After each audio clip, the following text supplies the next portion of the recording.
कर्नाटक का धर्मस्थला मंदिर।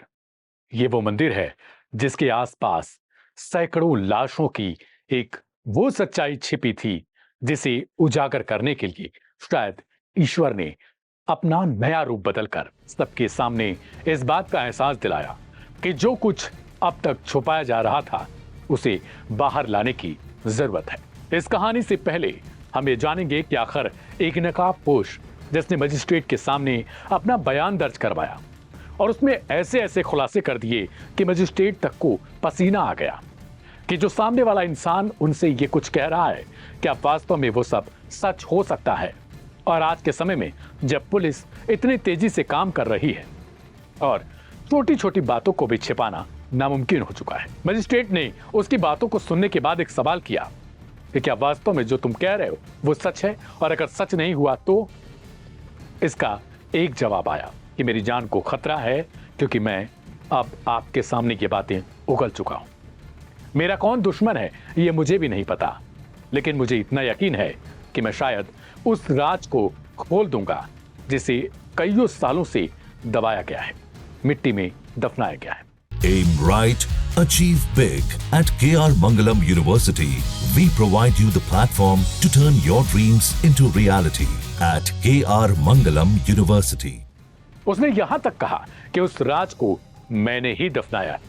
सवाल यह था कि कातिल खुद अपनी गुनाहों का कबूल कर रहा है या कोई इंसान उन गुनाहों को सबके सामने ला रहा है जिसने कुछ दिन पहले, कुछ सालों पहले उसे दफनाया था। मजिस्ट्रेट ने उनकी हुई बातों को सुनने के बाद एक चीज तय कर ली कि हां, कुछ करना जरूर है।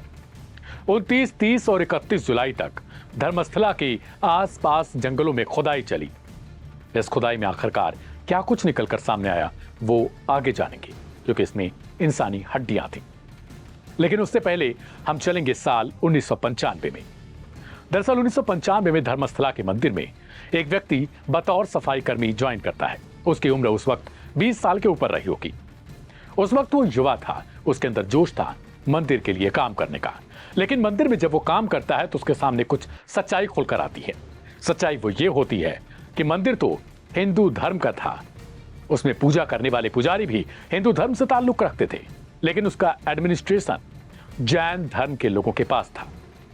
उसके मन में बहुत सारी कौतूहल चीजें उत्पन्न होती थी कि आखिर जब हिंदू पुजारी हैं तो फिर इसके प्रशासनिक जो हकदार हैं वो वही होते हैं, फिर दूसरे धर्म के पास ऐसा क्यों है।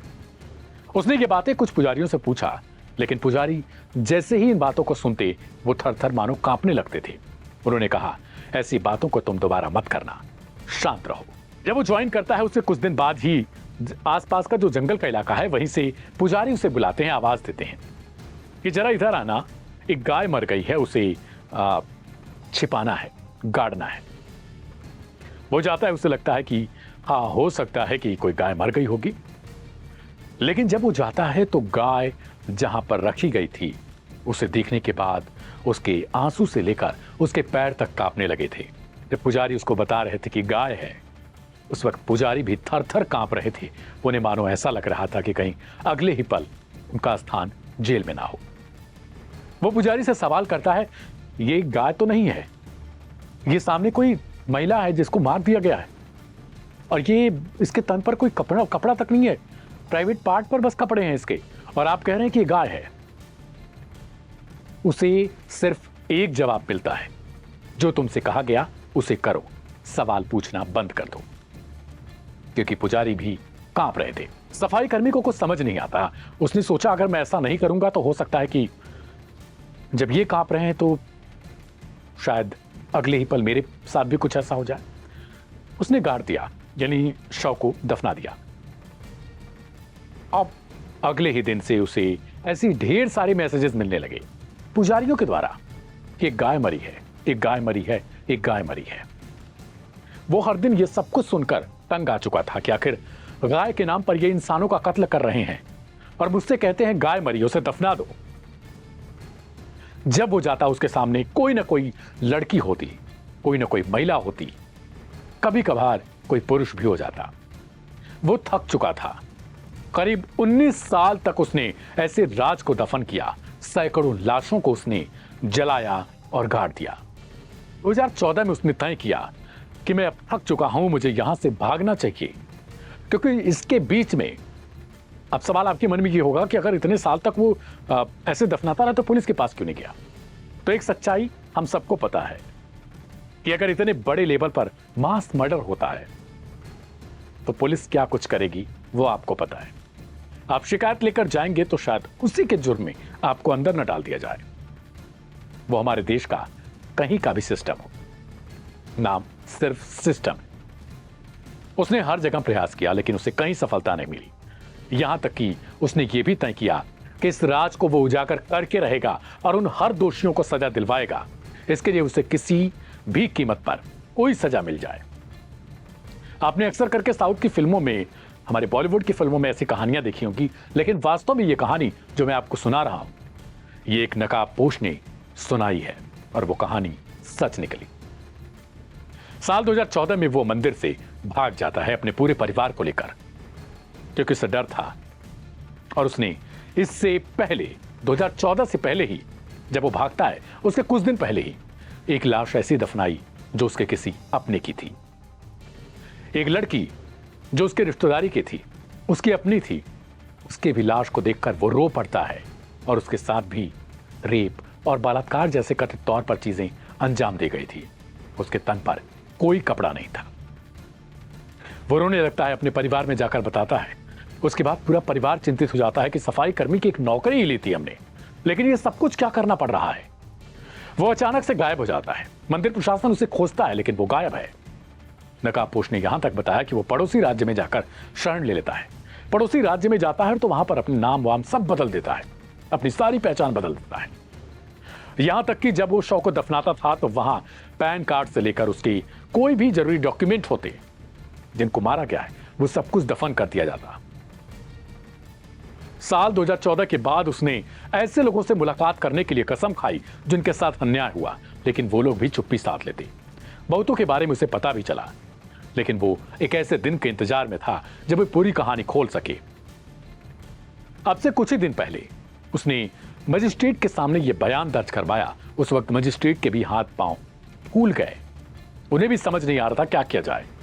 पहले इस कहानी को ही गलत समझ लिया जाता है। उसकी कोर्ट में पेशी होती है। पेशी के दौरान भी वो दरख्वास्त करता है कि उसके नकाब को न उतारा जाए।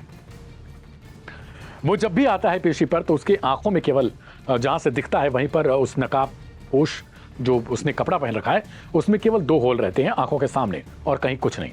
उसके हाथ दिखते हैं। हाथ देखकर आप अंदाजा लगा सकते हैं कि उसकी उम्र इस वक्त 40 से 50 के बीच में होगी। यानी जब वो गया था तो उस वक्त 20 साल के ऊपर उसकी उम्र थी। 19 साल तक उसने सेवा किया। 11 साल के बीच में यानी 2014 से 2025 के बीच में उसने ये सब रिकॉर्ड सबूत इकट्ठा किए। बहुत सारे फोटोज क्लिक किए उसने जहां पर इन राजों को उसने दफन कर रखा था। एक ऐसा इंसान जो भारत के लिए इतनी मदद कर रहा है, शायद यही होते हैं सच्चे नागरिक, जिन्होंने उस हर राज को इकट्ठा करने के लिए अपनी जान को दांव पर लगा रखा है। उसने यहां तक कहा है कि अगर इस राज के बारे में उन लोगों को पता चल गया, उन एडमिनिस्ट्रेशन वालों लोगों को पता चल गया तो इसकी जान को खतरा है। यहां तक इसके परिवार वालों को भी मार दिया जाएगा। इसने सुप्रीम कोर्ट के एक लॉयर को सारे सबूत दे रखे हैं और यहां तक दरख्वास्त की है कि अगर मेरी जान को कुछ हो जाए तो उन्हें सजा जरूर दिलवा देना जिन लोगों ने ऐसे कांड को अंजाम दिया है। यह कहानी सुनकर आपकी रूह कांप जाएगी, क्योंकि एक इंसान ने न सिर्फ इस घटना में शामिल लोगों को सजा दिलवाने का काम कर रहा है, बल्कि हम सबके लिए एक मिसाल पेश कर रहा है कि कभी भी गलत का साथ मत दो। अगर आपने गलती से दे भी दिया है तो उसका खुलासा करो, उन्हें न्याय के कटघरे में लाओ। इस व्यक्ति ने 29 जुलाई को जब इसे लेकर जाया जाता है, जिस जगह पर इसने जिस स्पॉट पर कहा है कि मैंने सैकड़ों लाशों को दफनाया है, वहां पर उसने दर्जनों साइटें बताई हैं। साइट नंबर 1, 2, 3, 4, 5, 29 और 30 जुलाई को यहां पर मशीनें भारी भरकम लगाई जाती हैं। बहुत सारे मजदूर लगाए जाते हैं, खुदाई करवाई जाती है, कुछ नहीं मिलता। अब जब खुदाई हो रही होती है उस वक्त इसको संशय की नजरों से देखा जाता है, अरे ये तो पागल बनाकर हम लोगों को लाया था। वहां चर्चा होता है, अरे इस बेवकूफ पर किसने भरोसा कर लिया। उसको कोसा जाता है कि हमारे समय को जाया करवा रहा है। ये महामूर्ख आदमी जो है उसके कहने पे मजिस्ट्रेट ने जांच बैठा दी है। लेकिन 31 जुलाई का दिन जब आता है, मशीनें लगाई जाती हैं, लोग खुदाई कर रहे होते हैं, 12 बजे का समय होता है और ठीक इसके बाद एक मजदूर जैसे ही औड़ा चलाता है, खटाक की आवाज आती है। मशीन लगाई जाती है। मशीन ने जैसे ही एक हड्डी से टकराने की आवाज सुनाई, वैसे ही सब चौंक गए। असल में मशीन ने निकाला कंकाल। कंकाल के आसपास कुछ पैन कार्ड, उनकी चप्पलें, और देखने के बाद सबके पैर कांपने लगे, क्योंकि एक ऐसा सबूत वो जमीन उगलना शुरू कर चुकी थी जिसे लेकर कुछ दिन पहले तक उस इंसान को कोसा जाता था, जिसने इन सारे दावों को, इन सारी सच्चाई से पर्दा उठाने की कोशिश की थी। अब तक वहां पर दर्जनों ऐसी हड्डियों को बरामद किया जा चुका है। चप्पलों को बरामद किया गया जो सड़े नहीं है अभी तक। उन सबको निकाला जा रहा है। उसने यहां तक कहा कि कुछ लोगों को तो मैंने पेट्रोल डालकर जलाया, डीजल डालकर उनको फूंक दिया, क्योंकि वो कुछ नहीं कर सकता था। अगर करता तो शायद वहीं पर वो भी दफन हो जाता और ये राज कभी खुलता नहीं। वहां मौजूद जो अधिकारी होते हैं वो कहते हैं, अरे तुरंत मशीनों को रोक दो, अब हाथों से खुदाई होगी और उन सबूतों को ढूंढा जाएगा। यह कहानी हम सबके लिए प्रेरणा है। मेरा विश्वास है आप लोगों ने इस कहानी को पूरा सुना होगा और मैं चाहूंगा कि आप लोग इस कहानी को शेयर करिए, क्योंकि शायद बहुत कम चैनलों पर आपको यह कहानी अभी तक दिख रही होगी। लेकिन कर्नाटक की यह कहानी अभी भी उन राजों को दफन करके रखी है जिनका खुलासा होना बाकी है। अब देखते हैं साइट नंबर जो 7, 8, 9, 10, 11, 12, 13 हैं, इन सब में क्या कुछ मिलता है, क्योंकि साइट नंबर 13 पर उसने बताया है कि 25 से ज्यादा शवों को उसने दफनाया है। मेरा नाम है दिव्यांशु सिंह। आज की कहानी में इतना ही। सोमवार को फिर मुलाकात होगी एक नई कहानी के साथ। तब तक के लिए क्राइम कथा के इस एपिसोड में इतना ही। नमस्कार, शुभ रात्रि।